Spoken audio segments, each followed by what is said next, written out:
తెలుగు రాష్ట్రాల్లో బీసీల నాయకత్వానికి పునాదులు వేసింది ఎన్టీఆర్ అని, సామాజికంగా, ఆర్థికంగా, రాజకీయంగా బీసీలను టీడీపీ ప్రోత్సహించింది అని అన్నారు కేంద్ర మంత్రి రామ్మోహన్ నాయుడు.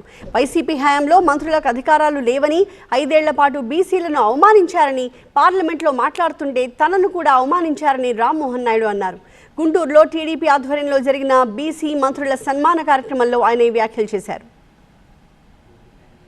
రాజకీయంగా ఆయన నందమూరి తారక రామారావు గారు ఒక పునాది వేస్తే మళ్ళీ అది సామాజికంగా మారడానికి ఎన్నో విప్లవాత్మకమైనటువంటి కార్యక్రమాలు మన తెలుగుదేశం పార్టీలో మనం తీసుకున్నాం. ఆ రోజు రిజర్వేషన్లు ఇవ్వడం కానీ, ఇలా ఏ కార్యక్రమమైనా మీరు తీసుకోండి, ఆదరణ లాంటి పథకాలు కానీ, బీసీలకు సంబంధించి కొత్తగా ఒక పథకం ప్రారంభమైందనంటే అది తెలుగుదేశం పార్టీ ప్రభుత్వంలో ఎన్టీఆర్ గారి సమక్షంలో లేదా చంద్రబాబు నాయుడు గారి సమక్షంలోనే మొదలయ్యాయని గర్వంగా ఈ సందర్భంగా తెలియజేస్తున్నాను. రాజకీయంగా, సామాజికంగా మార్పులు తీసుకొని వచ్చాం, కానీ ఆర్థికంగా ఇంకా మార్పులు రావాలి. జగన్మోహన్ రెడ్డి గారి ప్రభుత్వంలో ముఖ్యమంత్రిగా ఉన్నప్పుడు ఎంత మోసం మన బీసీలకి జరిగిందో ఒక్కసారి మీరు అందరూ గుర్తించాలి.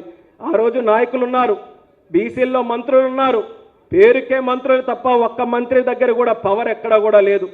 ఎంతో అవమానం జరిగింది బీసీలకి. ఇక్కడ జిల్లాల నుంచి అక్కడ ఢిల్లీ వరకు కూడా అన్యాయం జరిగింది. నేనే ఒక సందర్భంలో పార్లమెంటులో మాట్లాడుతుంటే నన్నే అన్పార్లమెంటరీ లాంగ్వేజ్లో పార్లమెంట్లో కూడా మాట్లాడినటువంటి రోజులు ఉన్నాయి.